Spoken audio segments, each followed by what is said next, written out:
தாமதம் இல்லாத ரட்சிப்பு என்கிற தலைப்பிலே ஆண்டவருடைய வார்த்தையை நாம் கேட்க போகிறோம். தாமதம் இல்லாத ரட்சிப்பு. எல்லாரும் சொல்லுங்க பார்க்கலாம்.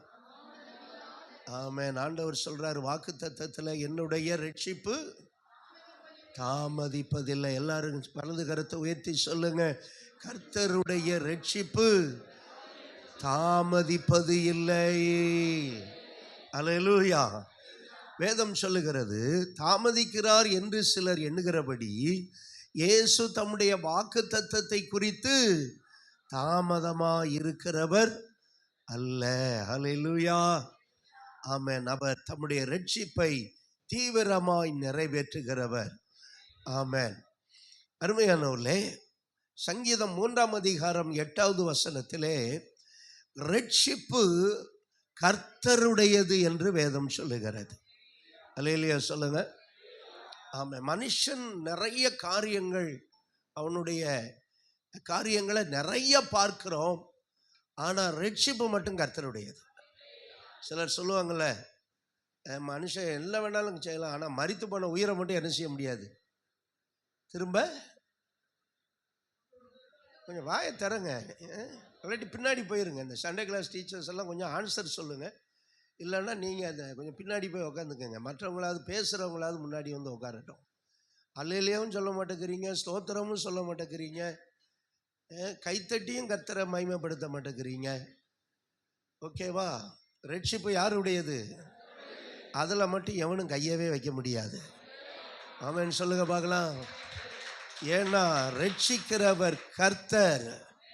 அதனால தான் வேதம் சொல்லுகிறது, சங்கீதம் 17 அதிகாரம் 7வது வசனத்திலே, ஆமென், கர்த்தர் உம்மை நம்புகிறவர்களை அவர்களுக்கு விரோதமாய் எழும்புகிறவர்களில் நின்று வலது கரத்தினால் ரட்சிக்கிறவரே, உம்முடைய அதிசயமான கிருபையை விளங்க பண்ணும்.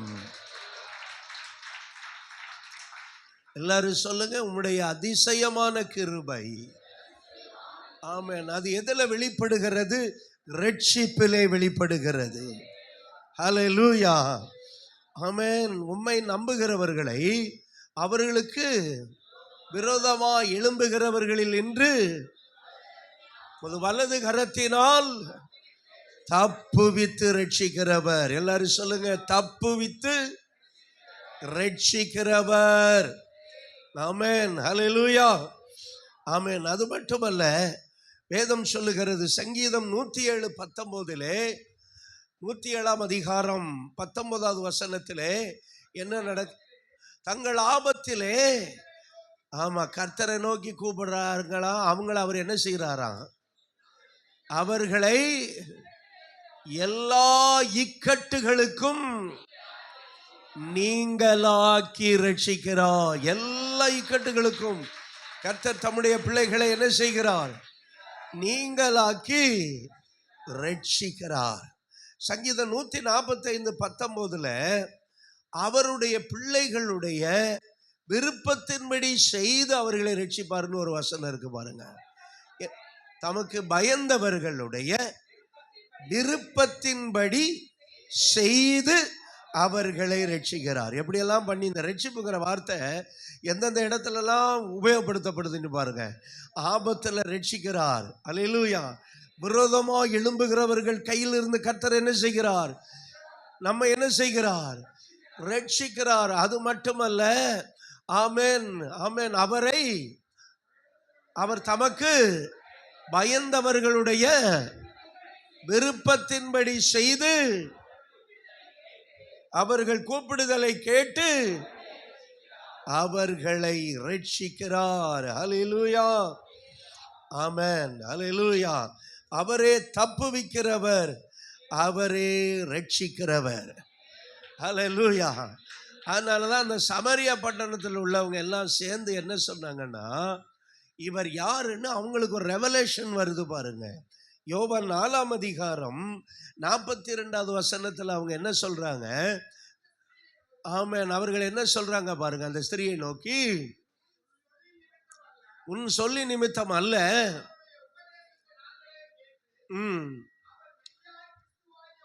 உலக ரட்சகர். ஹல்லேலூயா. அந்த சமரிய பட்டணத்து மக்களுக்கு ஒரு வெளிப்பாடு பாருங்க. அந்த ஊர்ல இருந்த பெரிய படிச்சவனுங்க, அறிவாளி, வேதபாரகர், பரிசேயர் எல்லாம் அவங்க யாருன்னே தெரியாம, நீர் யார் என்று சொல்லும், எவ்வளவு நாள் என் ஆத்மாவுக்கு என்ன செய்வீர், சந்தேகம் உண்டாக்குவீர்னு கேட்டுக்கிட்டே இருக்கிறானுங்க. ஆனா அந்த ஊர்க்காரங்க, அந்த சின்ன கிராமத்துக்காரங்க எப்படி கண்டுபிடிச்சாங்க இவர் யாருன்னு கண்டுபிடிச்சாங்க? உலக ரட்சகர். மெய்யாகவே இவர் யாரு? உலக ரட்சகர். ஹல்லேலூயா. எல்லாரும் வலது கரத்தை உயர்த்தி சொல்லுங்க. அவர் ஒரு மனிதனையோ ஒரு தேசத்தையோ ஒரு ஊரையோ ரட்சிக்கிறவர் அல்ல. அவர் எப்படிப்பட்டவர்? முழு உலகத்திற்கும் ரட்சகர். அதைத்தான் 1 யோவான் 4ஆம் அதிகாரம் 14வது வசனத்திலே யோவான் இவ்விதமாக எழுதுகிறார். 1 யோவான் 4ஆம் அதிகாரம் 14வது வசனம், பிதாவானவர் உலக ரட்சகராக, எல்லாரும் சொல்லுங்க, உலக ரட்சகராக என்ன செய்தாராம்? அனுப்பினார். உலக ரட்சகராக இயேசு அனுப்பினார். அந்த ரட்சிப்பை பெற்றவர்களாகிய நாம் இங்கே கூடி கர்த்தரை ஆராதித்துக் கொண்டிருக்கிறோம். இன்னும் கர்த்தர் சொல்றாரு, என்னுடைய ரட்சிப்பை என்ன செய்வதில்லைங்கிறாரு. ஆமென். அது ஒவ்வொருடைய வாழ்க்கையில் அந்த ரட்சிப்பு ஒவ்வொரு வித்தியாசமா இருக்கும். இது பாவத்திலிருந்து ரட்சிக்கிற ரட்சிப்பு இல்லை, உடைய பிரச்சனையிலிருந்து ரட்சிக்கிற ரட்சிப்பு, நம்முடைய போராட்டத்திலிருந்து ரட்சிக்கிற ரட்சிப்பு, நம்முடைய வியாதியிலிருந்து ரட்சிக்கிற ரட்சிப்பு, நமக்கு விரோதமாக எழும்புகிற சத்துருவின் கையில் இருந்து ரட்சிக்கிற ரட்சிப்பு. கர்த்தர் சொல்றாரு, இந்த ரட்சிப்பு என்ன செய்வதில்லை. ஆமென். கர்த்தருடைய செயல், கர்த்தருடைய செயல் என்ன செய்வதில்லை, தாமதிப்பது இல்லை. ஏற்ற வேளையில நம்முடைய இந்திய தேசம் ரட்சிக்கப்படும். அல்லேலூயா.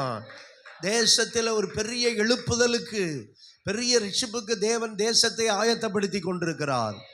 இந்த தமிழ்நாட்டை ஆயத்தப்படுத்தி கொண்டிருக்கிறார், சபையை ஆயத்தப்படுத்தி கொண்டிருக்கிறார். அந்த ஆயத்தத்தில் பங்கு பெறுகிறவர்கள் பாக்கியவான்கள். சமரியாவில் ஒரு ரட்சிப்பு தேவைப்பட்டது. என்னன்னா, எல்லாரும் பஞ்சத்துல அடிபட்டு இருக்கிற நேரத்தில் தீர்க்கதரிசி சொல்றார், நாளைக்கு 1 மரக்கால் கோதுமை மாறு 1 சேக்கலுக்கு விற்கும் அப்படிங்கிறார். இது அங்க வர வேண்டிய அவசியமான ஒரு ரட்சிப்பு. இந்த கர்த்தருடைய வார்த்தையை நம்பினவங்க நாளையை எதிர்பார்த்துக்கிட்டு இருந்தாங்க. ஆனா கர்த்தருடைய வார்த்தையை சந்தேகித்த அந்த நாட்டில் உள்ள ஒரு பெரிய அதிகாரி, பிரதானி என்ன செய்தான், என்ன சொன்னா, ஆண்டவர் வானத்திலிருந்து மதகுகளை உண்டாக்குனாலும் இது நடக்குமானா? ஆனா உடனே எலிசா சொன்னா, அது நடக்கும். ஆமென். அல்லேலூயா. நீ அதை பார்ப்பாய், அதில் புசிக்க மாட்டேன். இன்னைக்கு சபையிலையும் நிறைய பேர் சில காரியங்களை வெறும் பார்க்கத்தான் செய்வீங்க, ஆனால் நீங்கள் அதை அனுபவிக்க மாட்டீங்க. ஏன்னா அதுக்குரிய ஆயத்தம் நிறைய பேர்கிட்ட இல்லை. நிறைய பேர்கிட்ட ப்ரேயர் லைஃபே கிடையாது. மாசத்துல ஒரு நாளாவது ஒரு உபவாசத்தை ஜெபிக்கணுங்கிற ஒரு உணர்வும் கிடையாது. அப்போ என்னன்னா, சிலதை நாம் பார்ப்போம், ஆனால் என்ன செய்ய மாட்டோம், அனுபவிக்க மாட்டோம். இன்னைக்கு பெரிய மிட்டாய் கடை வச்சிருக்கிறவனுக்கு சுகர் வந்துட்டுனா அவன் என்னதான் செய்ய முடியும், பார்க்க தான் செய்ய முடியும். அதை ஆனால் என்ன செய்ய முடியாது. ஆமென். நாளைக்கு இது நடக்குமா? இத்தனை வருஷம் சமரியாவில் பஞ்சம், மழை இல்லை, பயங்கரமான கொடிய பஞ்சம். ஒரு பிள்ளைகளை சமைச்சு சாப்பிட்ற அளவுக்கு பஞ்சம் கொடியது. ஆனால் கர்த்தர் சொல்றாரு, நாளைக்கு 1 மரக்கால் வார்கோதுமை 2 சேக்கலுக்கும் 1 மரக்கால் கோதுமைமா 1 சேக்காலுக்கும் என்ன செய்யப்படும், விற்கப்படும். இங்க ஒரு ரட்சிப்பு வருகிறது, பஞ்சத்தில் இருந்து ரட்சிப்பு. சொல்லுங்க பார்க்கலாம். தேவன் பஞ்ச காலத்திலும் நம்மை ரட்சிக்க வல்லவராய் இருக்கிறார். ஆமென். கொரோனா காலத்தில் எல்லாருக்கும் அந்த ரட்சிப்பை கொடுத்தாரு. நல்லவருக்கும் கொடுத்தாரு, கெட்டவருக்கும் கொடுத்தாரு, ஆண்டவரை தேடுறவங்களுக்கும் கொடுத்தாரு, ஆண்டவரை தேடாதவங்களுக்கும் கொடுத்தாரு. ஏன்னா பஞ்ச காலத்தில் அவர்களை உயிரோடு காக்கிறார். ஆமென். பஞ்சத்தில் தேவன் தம்முடைய ஜனத்தை எப்படி பாதுகாக்கிறாரு? அங்க ஒரு ரட்சிப்பை கர்த்தர் கொடுக்கிறார். ஆனா அதை பார்த்தான், அவன் சாப்பிடல. நீங்க இந்த ரட்சிப்புக்கு ஆயத்தமா இருக்கிறீங்களா?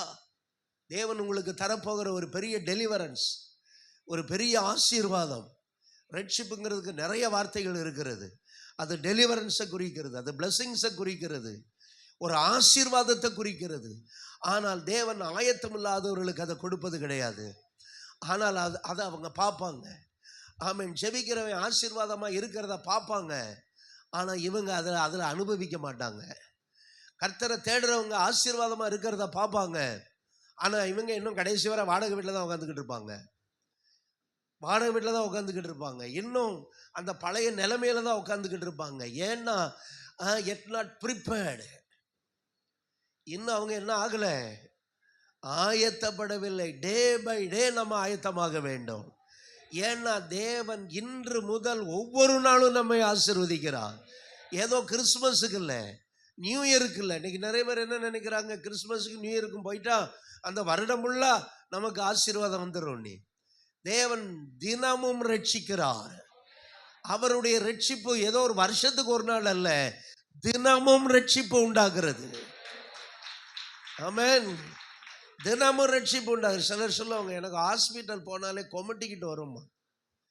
இந்த ஸ்மெல்லாம் இருக்கு இல்லையா, அந்த மெடிசனுடைய ஸ்மெல்லு, அப்புறம் இந்த பினாயில், இந்த மாதிரி ஸ்மெல்லாம் வந்துச்சுன்னா கொமட்டிக்கிட்டு வரும்பாங்க. ஆனால் அவங்க சொந்தக்காரங்களுக்கோ அவங்களுக்கோ ஒரு காய்ச்சலோ ஏதோ வந்துட்டுனா என்ன தான் செய்யணும்? அந்த ஒமட்டுற இடத்துல தான் போய் படுத்து கிடக்கணும். அந்த இது ஒமட்டுதோ அங்கே தான் போய் என்ன செய்யணும்? படுத்து கிடக்கணும் என்பதை உணர்ந்துக்கங்க. சரியா?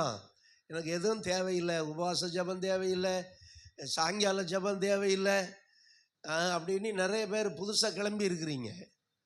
புதுசாக கொஞ்சம் பேர் கிளம்பி இருக்கிறீங்க. அப்படிப்பட்டவங்க உணர்ந்துக்கங்க, எல்லாருக்கும் எல்லாமும் தேவை. ஆமென் சொல்லுங்க.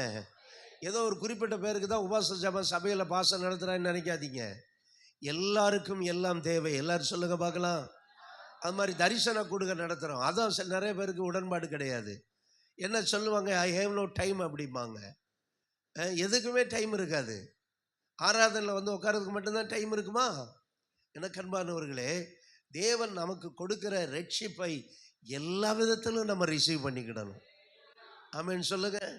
வெறும் சர்வீஸில் மட்டும் இல்லை, வெறும் ஞாயிற்றுக்கிழமை ஆராதனை மட்டும் உங்கள் மைண்டை டியூன் பண்ணி வைக்காதீங்க. தேவன் எங்கே எப்பவும் எந்த ஒரு ஆன்லைன் ப்ரேயரில் கூட அற்புதங்களை செஞ்சுக்கிட்டு இருக்கிறாரு. ஆமென். ஃபாஸ்டிங் ப்ரேயரில் கூட அற்புதங்களை செஞ்சுக்கிட்டு இருக்கிறாரு.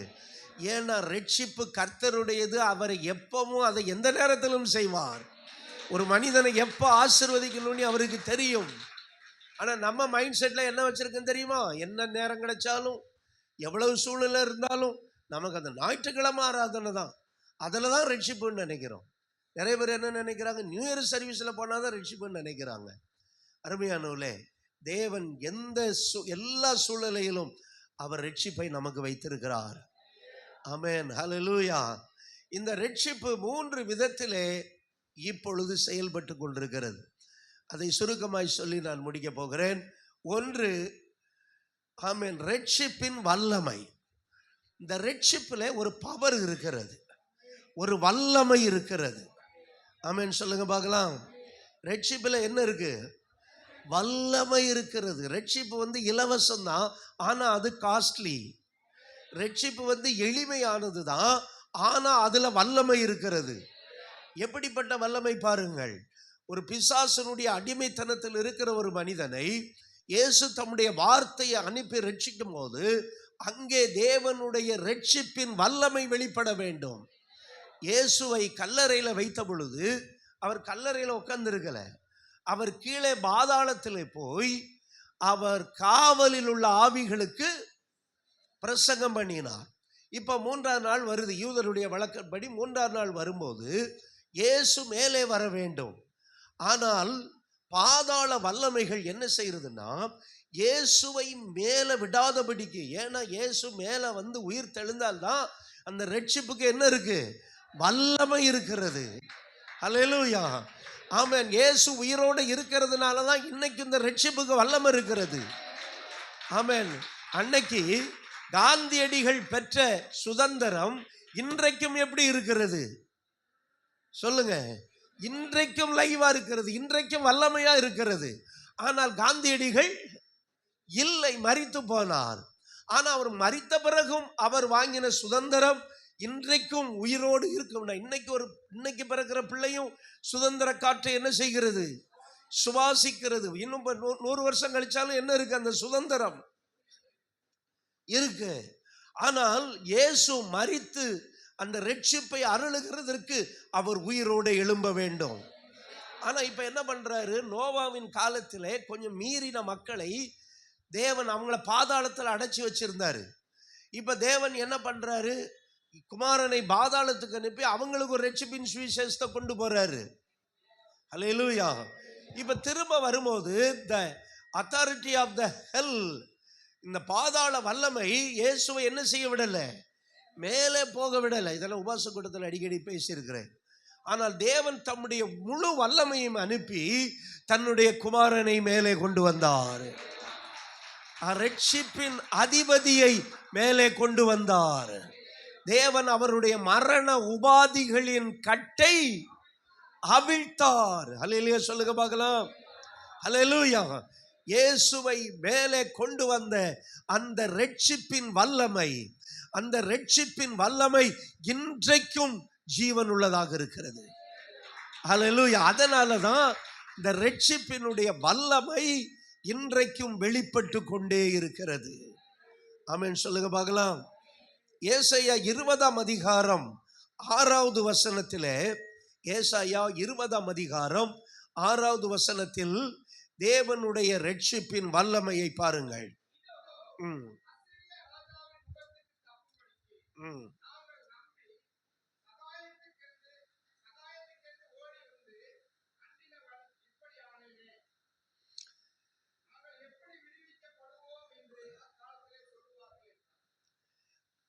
ரட்சிப்பின் வல்லமையை குறித்து நான் சொல்லிக்கிட்டு இருக்கிறேன். அருமையானவர்களே, அந்த ரட்சிப்பின் வல்லமை எப்படி வெளிப்படுகிறது? கர்த்தர் சொல்றாரு பாருங்க. ஏசாயா 43ஆம் அதிகாரத்தை எடுத்துக்கங்க. ஆமென். 1வது, அதாவது ஏசாயா 1ஆம் அதிகாரம் 6வது வசனம், 20ஆம் அதிகாரம் 6வது வசனமா இருக்கும். ஆமென். பலனான நகரம் நமக்கு உண்டு. ஆமென். கவனிங்க. இப்ப இந்த வசனத்தை வாசிக்கலாம். ஏசாயா 43ஆம் அதிகாரம் 11வது வசனத்திலிருந்து நம்ம பார்க்கும்போது கர்த்தர் என்ன சொல்றாரு பாருங்க. நானே கர்த்தர். கர்த்தர் சொல்றாரு, நானே கர்த்தர். எல்லாரும் சொல்லுங்க, இயேசுவே ஆண்டவர். அதை தான் சொல்றோம். நானே கர்த்தர், என்னை அல்லாமல் யார் இல்லை? ரட்சகர் இல்லவே இல்லை. கடவுள்கள்னு சொல்லி நிறைய பேர் இருக்கலாம், ஆனா இயேசு இல்லாமல் ரட்சகர் இல்லை. நானே கர்த்தர், என்னை அல்லாமல் ரட்சிப்பு இல்லை. நானே அறிவித்து ரட்சித்து விளங்க பண்ணினேன். என்ன சொல்றாரு பாருங்க. நானே அறிவித்து ரட்சித்து விளங்க பண்ணினேன். உங்களில் இப்படி செய்யத்தக்க அந்நிய தேவன் இல்லை. நானே தேவன் என்பதற்கு நீங்கள் எனக்கு சாட்சிகள் என்று கர்த்தர் சொல்லுகிறார். அல்லேலூயா. அது மட்டுமல்ல, அடுத்த வசனத்தில் சொல்றாரு, நாள் உண்டாகிறதற்கு முன்னும் நானே இருக்கிறேன். அல்லேலூயா. ஆமென். என் கைக்கு தப்பு வைக்கிறவன் இல்லை, நான் செய்கிறதை தடுப்பவன் யார்? அப்ப ரட்சிப்புல என்ன இருக்கிறது? தேவனுடைய வல்லமை இருக்கிறது. கர்த்தர் சொல்றாரு, நானே அறிவித்து ரட்சிக்கிறவர். அல்லேலூயா. கர்த்தர் யாரு? ரட்சிக்கிறவர். அல்லேலூயா. இப்ப சொல்றாரு, நான் செய்கிறதை தடுப்பவன் யார்? ஆமென். இன்றைக்கு இந்த ரட்சிப்பை தடுக்கிறதற்கு அன்றைக்கு இருந்து இன்றைக்கு வர நிறைய பேர் முயற்சி பண்றாங்க. ஆனா அந்த முயற்சி வெற்றியாவதில்லை. ஏன்னா தேவனுடைய ரட்சிப்பை யாராலும் என்ன செய்ய முடியாது? தடுக்கவே முடியாது. எத்தனை சட்டத்தை போட்டாலும், எத்தனை திட்டத்தை போட்டாலும். இந்த வருஷம் நிறைய மாநிலங்களில் கிறிஸ்துமஸ் கொண்டாடுகிற இடங்களில் நிறைய சமூக விரோதிகள் அதையெல்லாம் அடித்து என்ன செஞ்சிருக்கிறாங்க? நொறுக்கி இருக்கிறாங்க. ஆனாலும் இந்த வருஷம்தான் கிறிஸ்துமஸ் ஆഘോஷங்கள், செலிப்ரேஷன் ரொம்ப அதிகமாக இருந்திருக்கு. அல்லேலூயா. அப்ப தேவன் செய்யறதை என்ன செய்ய முடியாது?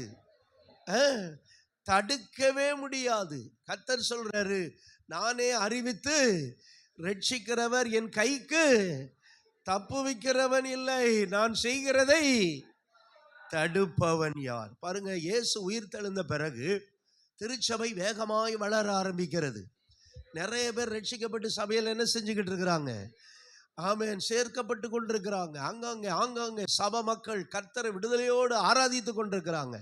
இதையெல்லாம் பார்த்த யூதர்களுக்கு ரொம்ப கசப்பாயிருச்சு. ஏற்கனவே இயேசு உயிர் தள்ளக்கூடாதுன்னு சீல் வச்சிருந்தாங்க. ஆனா தேவதூதன் அந்த சீல் எல்லாம் உடைச்சிட்டான். உடைச்சி அந்த கல்லெல்லாம் புரட்டி தள்ளிட்டான். இயேசு மேல வந்துட்டாரு. அல்லேலூயா. இன்னொரு பொய்யை விட்டு பார்த்தாங்க. அவருடைய சீசர்கள் இரவோடு இரவாக அவரை என்ன செய்து விட்டாங்க? ஆமா, களவாண்டுக்கு போயிட்டாங்க அப்படின்னு அப்படி ஒரு பொய்யை விட்டு பார்க்காங்க. எது நடக்கல. இப்ப ரட்சிப்பின் வல்லமை அந்த ஏழி சபையில வேலை செய்ய ஆரம்பிக்கிறது. ஆமென். அப்படிதான் இனி ஒரு கொஞ்ச நாள்ல எல்லா திருச்சபைகளிலும் ரட்சிப்பின் வல்லமை பயங்கரமாய் வேலை செய்ய போகிறது.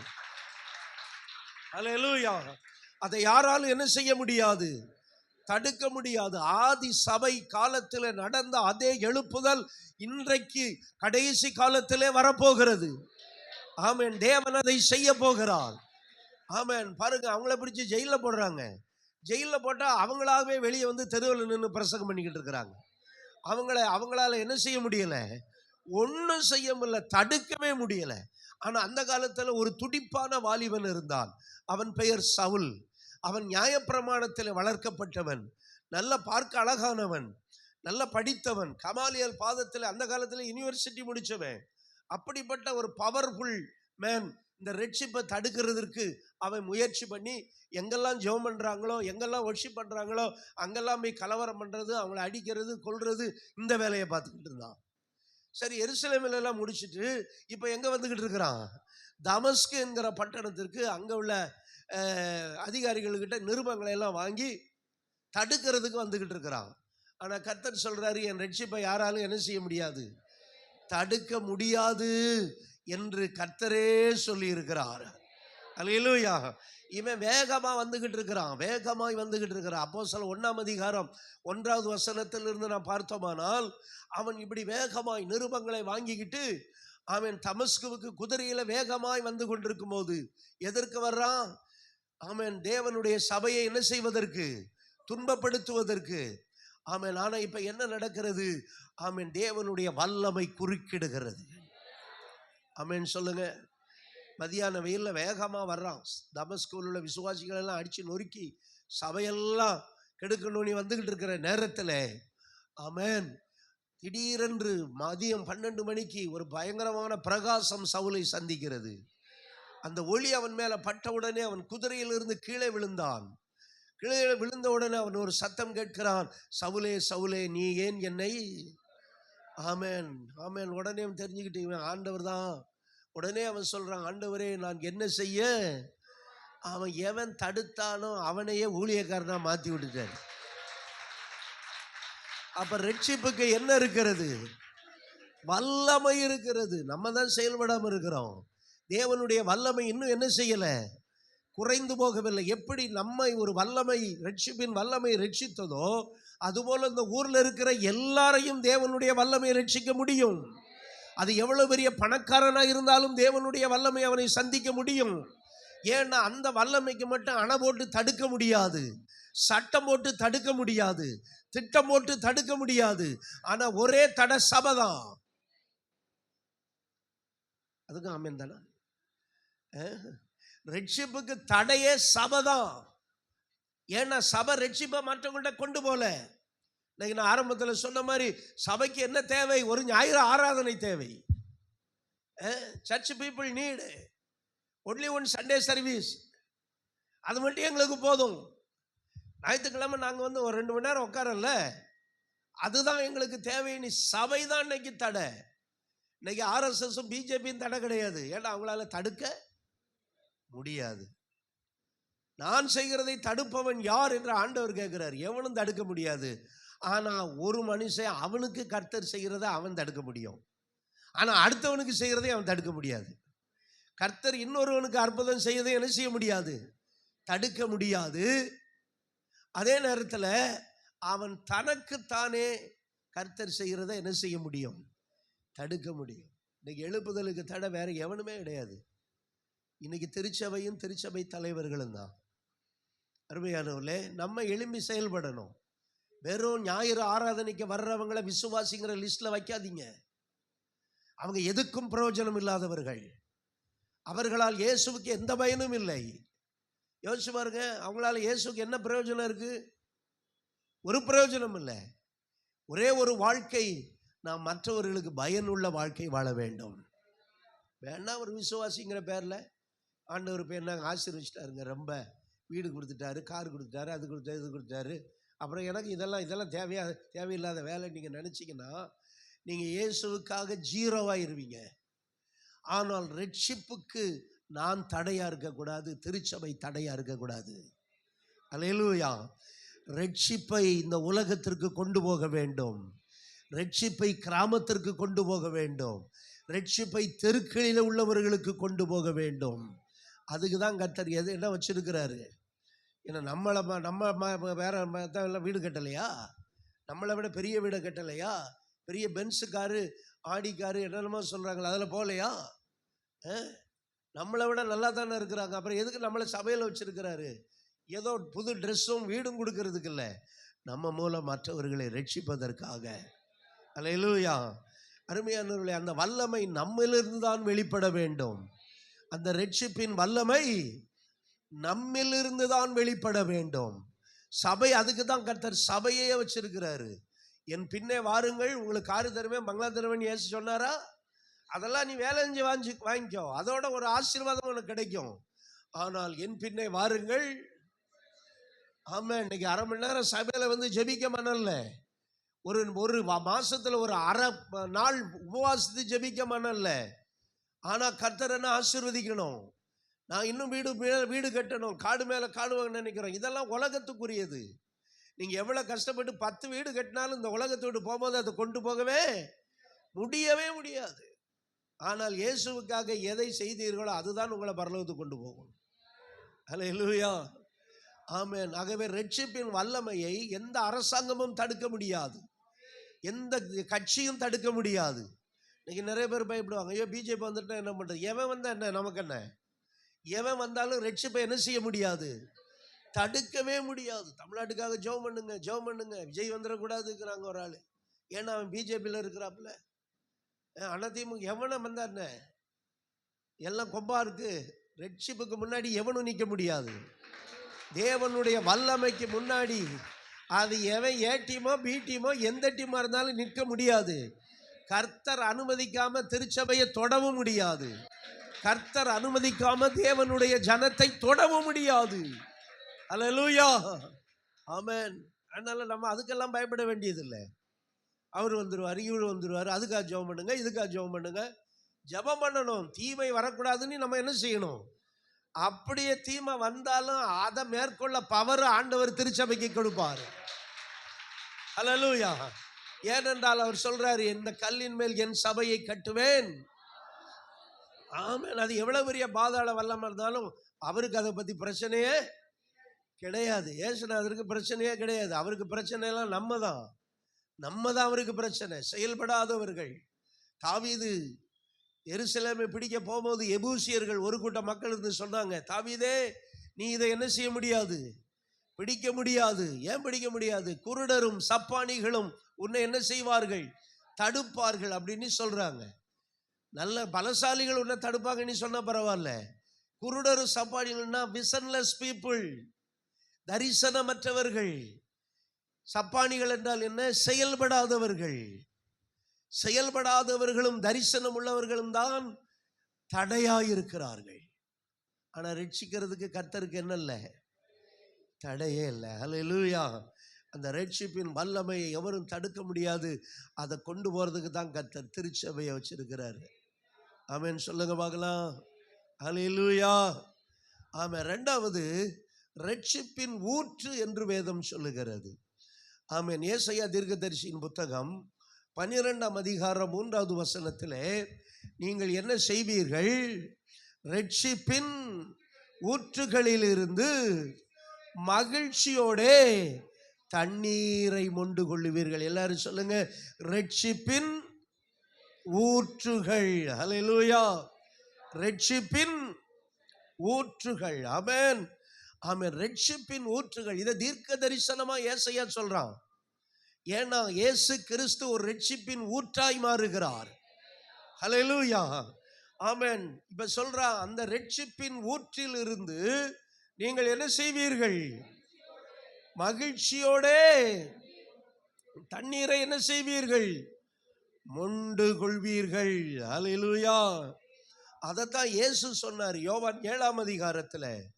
ஆமென். என்னிடத்தில் விசுவாசமா இருக்கிறவனுடைய உள்ளத்தில் இன்று ஜீவ தண்ணீர் உள்ள நதிகள் புறப்பட்டு ஓடும். ரட்சிப்பு ஆமென் ஊற்றாக பெருகி கொண்டே இருக்கும்.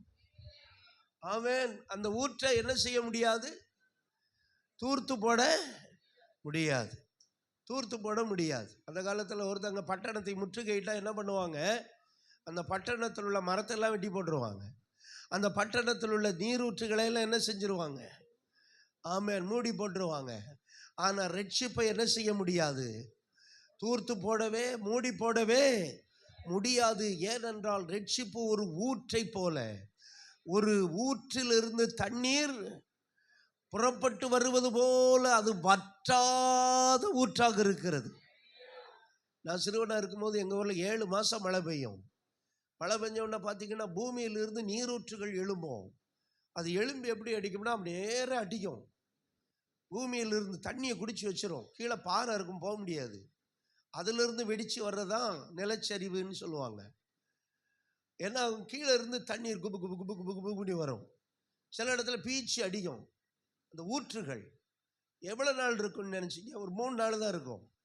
அதுக்கப்புறம் தண்ணி வச்சோன்னா ஊற்று என்ன செஞ்சிடும்? ஊற்று வற்றி போயிடும். அவ்வளோதான். மழை நின்ன உடனே ஊற்று வற்றி போயிடும். எனக்கன்பானவர்களே, ஆனால் ரட்சிப்பின் ஊற்று அது எங்கேருந்து ஆரம்பித்ததுன்னா கல்வாரி சிலுவையிலிருந்து ஆரம்பித்தது. ஹல்லேலூயா. இயேசு சிலுவையில் தொங்கும்போது போர் சேவர்களில் ஒருவன் ஈட்டியை எடுத்து அவருடைய விலாவிலே குத்துகிறான். அங்கிருந்து இரத்தமும் தண்ணீரும் என்ன செய்தது? புறப்பட்டு வந்தது. அந்த ரட்சிப்பின் ஊற்று இன்றைக்கும் ஓடிக்கொண்டே இருக்கிறது. ஹல்லேலூயா. அதை யாராலும் என்ன செய்ய முடியலை, தடுக்கவும். எத்தனையோ கட்டுக்கதைகளை கொண்டு வந்து பார்த்தார்கள். இயேசு என்கிறவர் கட்டுக்கதைன்னு இன்னைக்கு நிறைய யூடியூப்பில் பேசுகிறாங்க.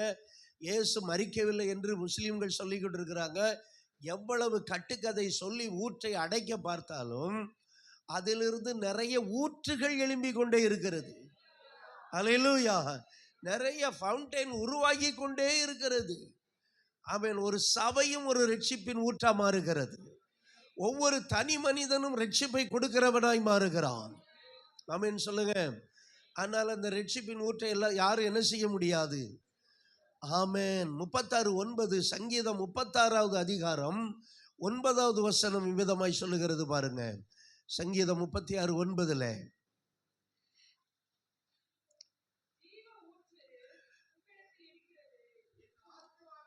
கவனிங்க. ஜீவ ஊற்று. ஆண்டவர்கிட்ட என்ன இருக்கு? Living fountain. ஜீவ ஊற்றுன்னா உயிருள்ள ஊற்று. ஆமென் சொல்லுங்க. ஜீவ ஊற்றுன்னா என்னது? உயிருள்ள ஊற்று. அதுக்கு என்ன செய்யாது? சாகவே சாகாது, வற்றி போகவே போகாது. கேரி தாற்று வற்றி போகலாம். ஆனால் கர்த்தருடைய ஊற்று என்ன செய்யாது? வற்றி போகாது. எனக்கு அன்பானவர்களே, அதனால அந்த ஊற்றிலிருந்து மகிழ்ச்சியோடு நீங்கள் என்ன செய்வீர்கள்? தண்ணீர் மொண்டு கொள்வீர்கள். ரட்சிப்பின் ஊற்றுகளிலிருந்து மகிழ்ச்சியோடு என்ன செய்வீர்கள்? தண்ணீர் மொண்டு கொள்வீர்கள். ஹல்லேலூயா. ஆமென். ஆனால் இன்னைக்கு நிறைய இடம் வறண்டு போய் கிடக்கிறது. அங்கே ஊற்றுகள் இல்லை, ஊற்றுகள் இல்லை.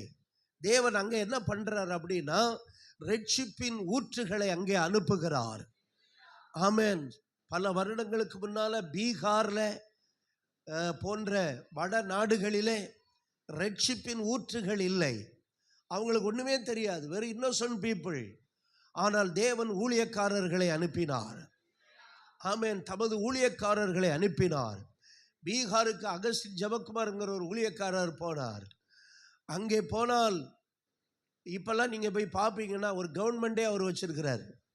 முன்னாடி லல்லு பிரசாத் யாதவ் இருக்கும்போது இவர்கிட்ட கேட்காம எதுவும் செய்ய மாட்டார். இப்போ நிதிஷ்குமாரும் அப்படிதான். இவங்ககிட்ட போய் ஒரு ஆலோசனை கேட்டுட்டு தான் செய்வாங்க. அந்த அளவுக்கு பவர்ஃபுல்லாக இருக்கிறாங்க. ஆமென். அந்த எஜுகேஷனில் கொண்டு வந்ததே ஆமென் இந்த நம்முடைய மிஷினரிகள் தான். அல்லேலூயா. ஆமென். அந்த நீரூற்றை என்ன செய்ய முடியல, அடைக்கவே முடியல. குஜராத்தில் இருக்கிறதே 2800 டாக்டர்கள் அந்த சிட்டியை சுற்றிலும் ஸ்டேட்டில். ஆனால் வெள்ளூர் சிஎம்சியில் ஒரு ஹாஸ்பிட்டலில் 2800 டாக்டர் இருக்கிறாங்க. ஆனால் அதையும் தடுக்கணும்னு யாரும் ரெட்ஷிப்பின் ஊற்றை என்ன செய்ய முடியாது, அது தூர்த்து போகவே முடியாது. ஏன்னா அப்பப்போ தேவன் மழையை கொடுத்துருவார். அல்லேலூயா. ஆமென். ரெட்ஷிப்பின் ஊற்று வற்றது மாதிரி இருந்தால் என்ன பண்ணிடுவார், வானத்தும் மழை நீரும் பெய்யும் பெய்யும், வறண்ட நம் வாழ்வெல்லாம் செழிப்பாய் மாறும்.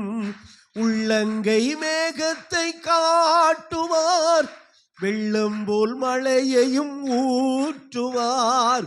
உள்ளங்கை மேகத்தை காட்டுவார், எயும் ஊற்றுவார். வற்றாத நீரூற்றாய் மாற்றுவார், சபையை வற்றாத மாற்றுவார். ஹல்லேலூயா. அவன் ஊற்று வற்ற மாதிரி இருந்தா என்ன கொடுத்துருவாரு, வானத்து மழை நீரை கொடுப்பாரு. அதுக்கு அவருக்கு தேவை ஒரு உள்ளங்கை மேகம் இருந்தா போதும். ஹல்லேலூயா. ஒரு உள்ளங்கை மேகம் இருந்தால் தேவன் ஒரு பெரிய மழையையே வர்ஷிக்க பண்ணுவார். அதனால உங்ககிட்ட எது இல்லைன்னு நினைக்காதீங்க. உங்ககிட்ட கொஞ்சம் பலன் இருந்தால் போதும், ஒரு உள்ளங்கை மேகம் அளவு இருந்தால் போதும், வானம் கருக்கும், மழை பெய்யும். ஆமென். ஏதோ இல்லைன்னு அந்த ஸ்டேஜுக்கு போயிடாதீங்க. ஏதோ கொஞ்சம் இருக்கு, ஒரு அடைக்கு என்ன இருக்கு, மாவு இருக்கு கலசத்துல, அதை பத்தி கவலைப்படாத. முதல்ல சுடுறத மட்டும் கொடுத்து பாரு, அடுத்து என்ன நடக்குன்னு பாரு. அல்லேலூயா. யாருமே என்கிட்ட ஒன்றும் இல்லை, நான் அனாதை, எனக்கு யாரும் இல்லைன்னு சொல்லாதீங்க. கர்த்தர் நமக்கு நிறைய பேரை வச்சிருக்கிறாரு. அல்லேலூயா. யார் இல்லை எனக்கு, யார் இல்லை எனக்கு நீ சொல்லிக்கிட்டு தெரியாத. ஆமென். யாருண்டு நாதா என்னை, அது அவங்கவுங்க சூழ்நிலையில் ஒரு பாட்டு. எங்கள் வீட்டில் ஒரு காலர் டியூன் வச்சுருந்தாங்க. என்ன காலர் டியூன்னா, உண்மை அல்லாமல் எனக்கு. நான் நாள் கேட்டேன், அப்போ நாங்களாம் எதுக்கு இருக்கோம், உடனே இந்த காலர் டியூனை மாத்திரியா இல்லையான்னு.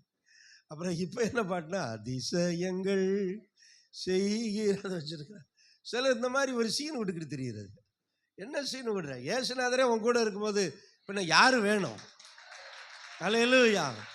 எனக்கு உதவிக்கு ஆள், எனக்கு உதவிக்கு 1000 தேவதூதர்களை வச்சுக்கிறாரு, யூஸ் பண்ணுங்க. அல்லேலூயா. ஏங்க யாருக்கு தான் யார் உதவியா இருக்கிறா யோசிச்சு பாருங்க. நமக்கு கர்த்தர் தாங்க உதவி. ஆமென். சிலர் இருந்தும் இல்லாத மாதிரி தான் நிறைய பேர் இருக்கிறாங்க. நிறைய பேர் இருக்கிறாங்க, ஆனாலும் எப்படி தான் இல்லாதது மாதிரி தான். நான் அந்த ஊருக்கு வந்தபோது யார் உதவியா இருக்கு, அப்படிதான் நம்ம நினச்சிக்கணும். கர்த்தர் யாரையாவது எழுப்புவார். அல்லேலூயா.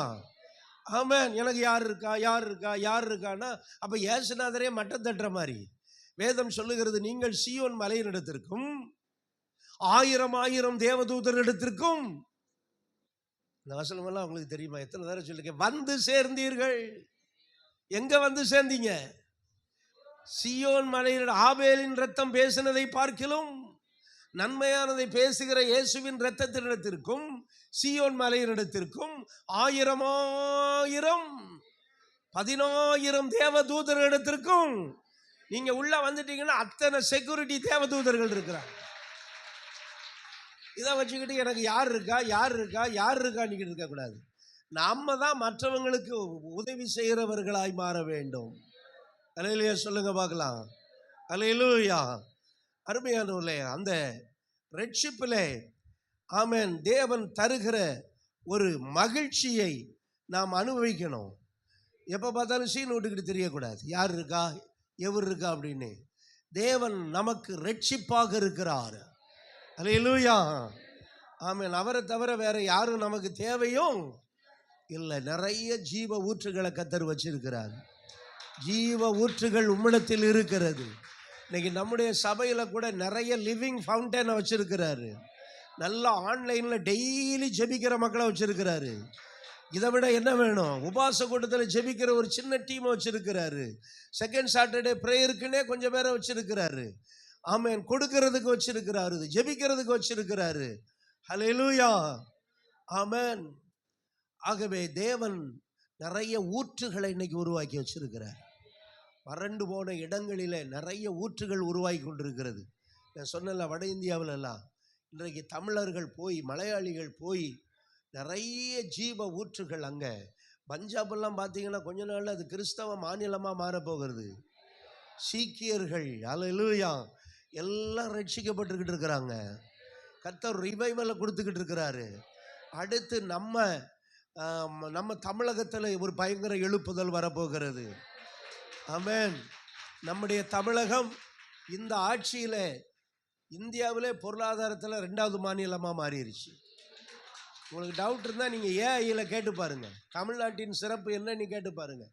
ஆனால் இன்றைக்கி எதிர்கட்சிகளும் மற்றவங்களும் ஓயாமல் குறை சொல்லிக்கிட்டு தான் இருக்கிறாங்க. ஆனால் அந்த முதல்வரை நம்ம பாராட்டணும். அவர் எதையுமே கவனிக்கிறதே கிடையாது. ஆமாம், நாய் குலைச்சிக்கிட்டு போ, நான் என் வேலையை செய்கிறேன். ஏன்னா அடுத்த ஆட்சி வரணும்ல. இப்போ என்ன பண்ணுறாங்க, பொங்கலுக்கு ஒன்றும் கொடுக்கலன்னா அதுக்கு கம்ப்ளைண்ட் பண்ணுவாங்களாம். கொடுத்ததுனால இப்போ என்ன சொல்கிறாங்க, தேர்தலுக்கு 3000 ரூபா கொடுக்குறாங்க அப்படிங்கிறாங்க. இப்படியெல்லாம் சொல்லத்தான் செய்வாங்க. ஆனால் அந்த ஆட்சியாளருடைய கான்ஃபிடன்ஸ் பாருங்கள், அவங்க எதையுமே கவனிக்கிறது கிடையாது. அவங்க செய்கிறத இப்போ தமிழகத்தில் இந்த படிப்பு கல்வியில் இப்போ முதல் மாநிலமாக மாறப்போகிறது. ஆமென். நிறைய நன்மைகள். ஏன்னா அதே மாதிரி நான் அதிலெல்லாம் சந்தோஷப்படலை. எழுப்புதலையும் நம்முடைய தமிழ்நாடு முதல் மாநிலமாய் மாற வேண்டும். அல்லேலூயா. பஞ்சாபில் ரொம்ப எல்லாம் அதிர்ச்சி ஆகிட்டு இருக்காங்க. ஏன்னா அங்கே ரெட்ஷிப்பு பெருகி கொண்டே இருக்கிறது. ரெட்ஷிப்பின் ஊற்றுகள் பெருகி கொண்டிருக்கிறது. ரொம்ப அருமையான ஸ்டேட்டு பஞ்சாப். சுத்தமாக இருக்கும். அவங்க வில்லேஜ் எல்லாம் போனீங்கன்னா மாடு இருக்கும், கண்ணு இருக்கும், எல்லாம் இருக்கும். ஆனால் எல்லா வீட்டிலையும் ஒரு பியூட்டி பார்லர் மாதிரி வச்சுருப்பாங்க. லிப்டிக்ஸு அது இதுன்னு வச்சுருப்பாங்க. சின்ன பிள்ளைய கூட அவ்வளவு டீசெண்டாக ட்ரெஸ் பண்ணியிருப்பாங்க. ஆனால் அங்கே தேவன் இப்பொழுது ஒரு பெரிய ரெட்ஷிப்பை ஊற்றி கொண்டிருக்கிறார். அப்போ அந்த ஊற்றுகள் எல்லா இடத்திலும் பரவி கொண்டிருக்கிறது. ஆமென் சொல்லுங்க பார்க்கலாம். அதை யாராலும் என்ன செய்ய முடியாது, தூர்த்து போட முடியாது. இன்னைக்கு உங்களையும் ஒரு ரெட்ஷிப்பின் ஊற்றாக கர்த்தர் வச்சிருக்கிறாரு. நம்ம மற்றவர்களுக்கு என்னத்தை கொடுக்க முடியும்? ரெட்ஷிப்பை கொடுக்க முடியும். சபையை கர்த்தர் அதற்கு தான் வச்சிருக்கிறாரு. ஹல்லேலூயா. ஆமென். சபை பல இடங்களுக்கு ஆசீர்வாதமாக இருக்க வேண்டும். நேற்று அதை தான் கொஞ்சம் பேர் இருந்தாலும் பரவாயில்லன்னு அந்த செய்தியாளர் அந்த மிஷனை பற்றி பேச ஆண்டவர் உதவி செய்தார். அருமையானவர்களே, நம்ம என்றைக்குமே ஒரு தூர்த்து போன ஊற்றாயிடக்கூடாது. அன்னைக்கு நல்லா இருந்தேங்க, அன்னைக்கு எப்படி இருந்தேன் பாருங்க, அப்போ என்னாச்சு? ஆமென். என்னாச்சு? இப்போ போச்சு, வற்றி போச்சு. அப்படி இருக்கக்கூடாது. நமக்குள்ளே இருந்து ஊறுகிற ஜீவ ஊற்று என்றைக்கும் ஊறிக்கொண்டே இருக்க வேண்டும். ஆமென் சொல்லுங்க. பலவீனமானாலும் சரி, குறைவானாலும் சரி, நம்மளிருந்து மற்றவர்களுக்கு ஆசீர்வாதம் போய்கொண்டே இருக்க வேண்டும். அதை நாமே என்ன செஞ்சிடக்கூடாது? தடுத்துடக்கூடாது. ஹல்லேலூயா. ஆமென். 3வதாக ஒரு காரியத்தை சொல்லி முடிக்கிறேன். ஏசாயா தீர்க்கதரிசியின் புத்தகத்தில், ஏசாயா தீர்க்கதரிசியின் புத்தகம் ஆமென் 26வது அதிகாரம். அக்காலத்திலே யூதா தேசத்தில் பாடப்படும் பாட்டாவது, எப்படி பாடுவாங்களாம் பாருங்க.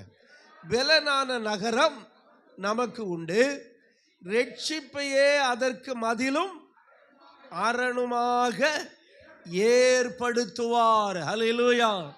எப்படி ரட்சிப்பிலே வல்லமை வெளிப்படுகிறது? ரட்சிப்பு ஒரு ஜீவ ஊற்றாய் இருக்கிறது.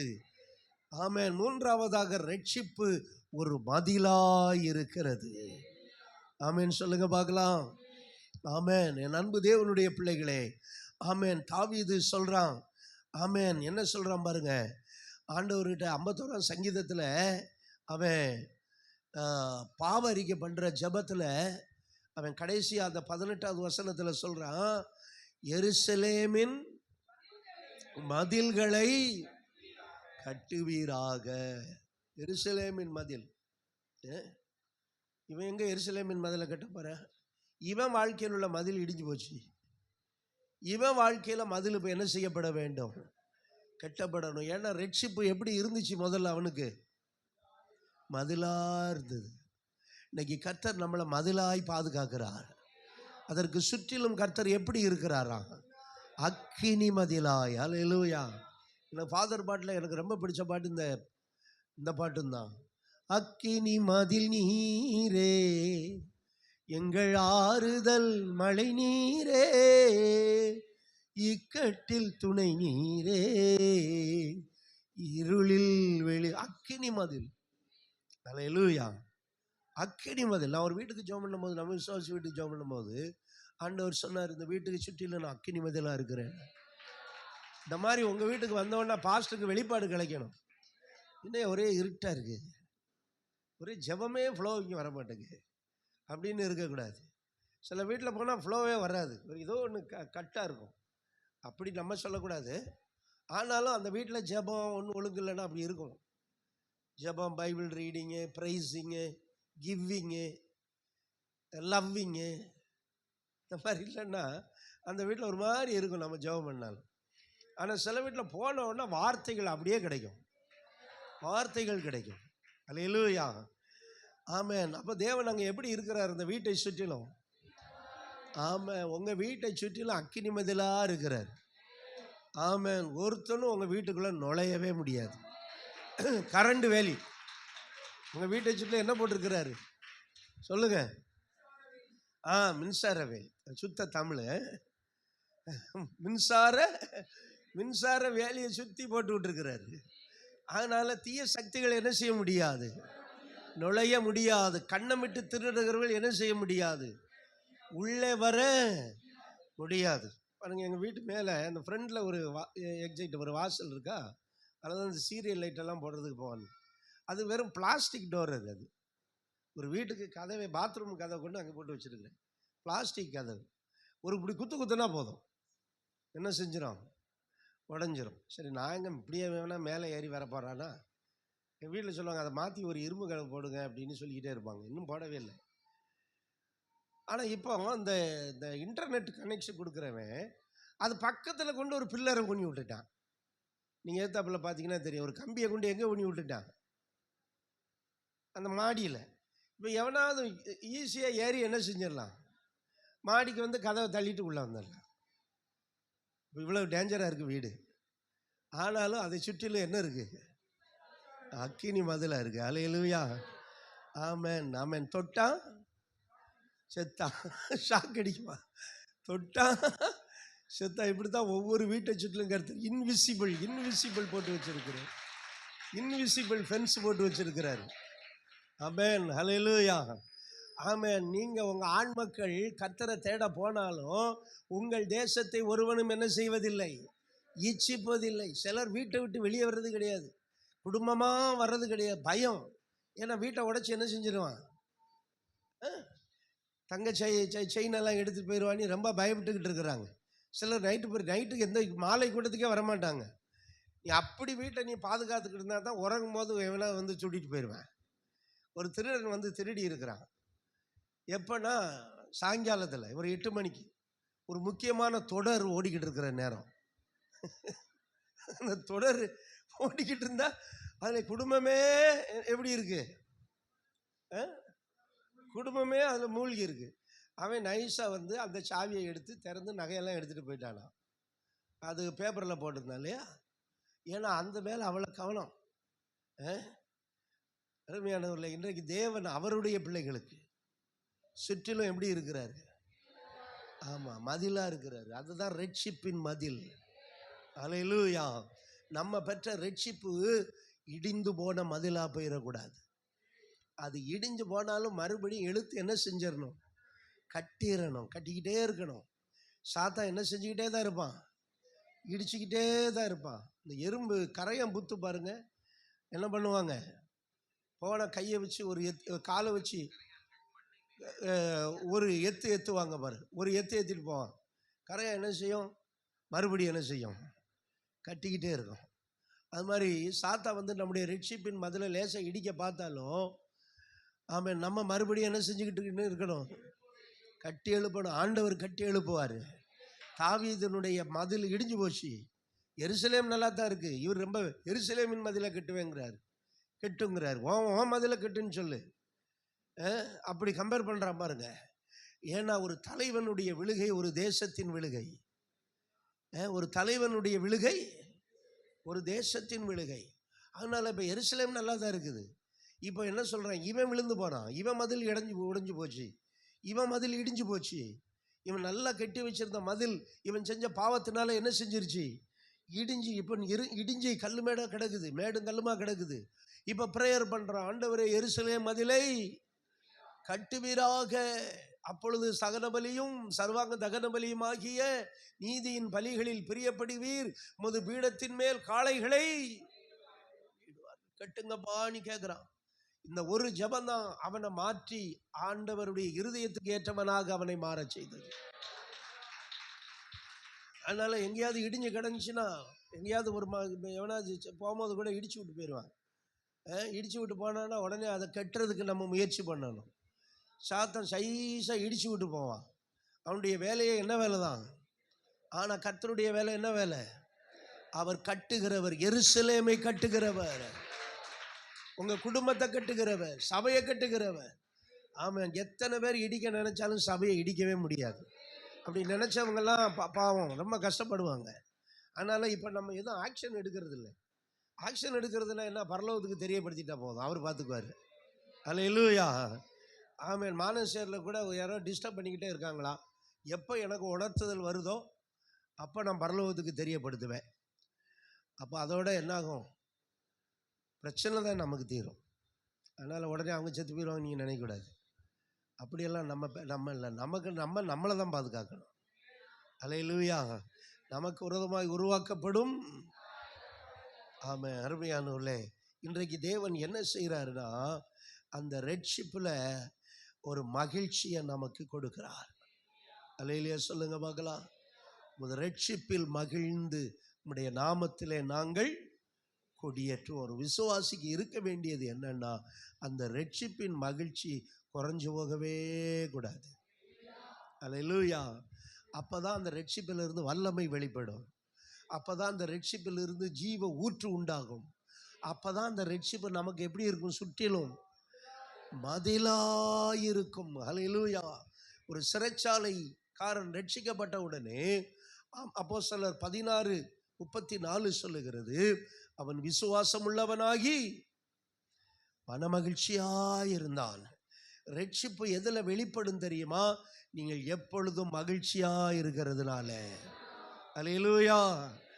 ஆமா, சிலருக்கு ஆண்டவருடைய காரியம்னாலே மகிழ்ச்சி வராது.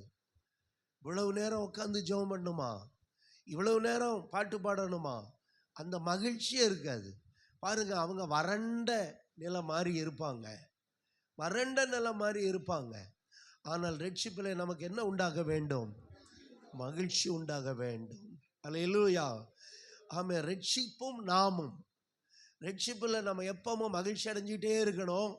நம்ம ரட்சிப்பின் மதில் இடிஞ்சாலும் அதை தொடர்ந்து கட்டி கொண்டே இருக்க வேண்டும். அதில் துதியும் சோத்திரமும் பலியிட்டு கொண்டே இருக்க வேண்டும், பலியிட்டு கொண்டே இருக்க வேண்டும். ஆமென் சொல்லுங்க. ஸ்தோத்திர பலி இட்டு கொண்டே இருக்க வேண்டும். அதே மாதிரி ரட்சிப்பும் சபையும். ஆமென். ரட்சிப்பும் நாமும். ரட்சிப்புல நமக்கு மகிழ்ச்சி உண்டாகணும். அதே போல ரட்சிப்பு சபையில் உண்டாக வேண்டும். ஒரு புது மனுஷர் வந்த உடனே நமக்கு சந்தோஷம் உண்டாக வேண்டும். நம்ம மூலம் ஒரு குடும்பம் ரட்சிக்கப்பட்டால் அதில் ஒரு மகிழ்ச்சி உண்டாக வேண்டும். ஆமென் சொல்லுங்க. சபையில் ஞானஸ்தானம் எடுக்கும்போது சபையில் என்ன உண்டாக வேண்டும்? மகிழ்ச்சி உண்டாக வேண்டும். அப்போஸ்தலர் நடபடிகள் 2ஆம் அதிகாரம் 46-47 வசனம் சொல்லுகிறது. அவர்கள் எப்படி இருந்தார்கள், என்ன நடந்துச்சு அப்படிங்கிறத மட்டும் நம்ம வாசித்து முடிக்க போகிறோம். அப்போஸ்தலர் நடபடிகள் 2ஆம் அதிகாரம் 46-47 வசனங்கள். அவர்கள் ஒருமனப்பட்டவர்களாய், கவனிங்க, தேவாலயத்தில் வாரத்துக்கு ஒரு நாள் அணிதினமும் தரித்திருந்தார்கள். வீடுகள் தோறும் அப்பம் விட்டு மகிழ்ச்சியோடும் கபடமில்லாத இருதயத்தோடும் போஜனம் பண்ணி தேவனை துதித்து ஜனங்கள் எல்லாரிடத்திலும் தயவு பெற்றிருந்தார்கள். வாட் ஹேப்பன்ட் தேர்? ரட்சிக்கப்படுகிறவர்களை கர்த்தர் அனுதினமும் சபையிலே சேர்த்து கொண்டு வந்தார். நல்ல கரங்களை தட்டி கர்த்தரை மேம்படுத்துங்க. ஹல்லேலூயா, ஹல்லேலூயா. ரட்சிக்கப்படுகிறவர்களை எல்லாரும் சொல்லுங்க, எல்லாரும் சொல்லுங்க. ஆமா, ஏதோ ஒரு கிறிஸ்துமஸ்க்கு வந்தாங்க, நியூ இயர்க்கு வந்தாங்கன்னு இல்லை. டெய்லி வாரம் திருச்சபைக்கு மக்கள் வர வேண்டும். மாசம் சபையிலே ஞானஸ்நானம் பெற வேண்டும். அதற்காக நம்ம ஜெபிக்கணும், அதற்காக நம்ம உழைக்கணும், அதற்காக நம்ம வேலை செய்யணும், அதை நம்ம எதிர்பார்க்க வேண்டும். எல்லாரும் ஜெபிக்க போறோம். இந்த ரட்சிப்பினாலே வருகிற ஆசீர்வாதங்கள், தேவன் ரட்சிப்பிலே தம்முடைய வல்லமையை வெளிப்படுத்துகிறார். அந்த ரட்சிப்பின் வல்லமையை யாரும் என்ன செய்ய முடியாது, தடுக்க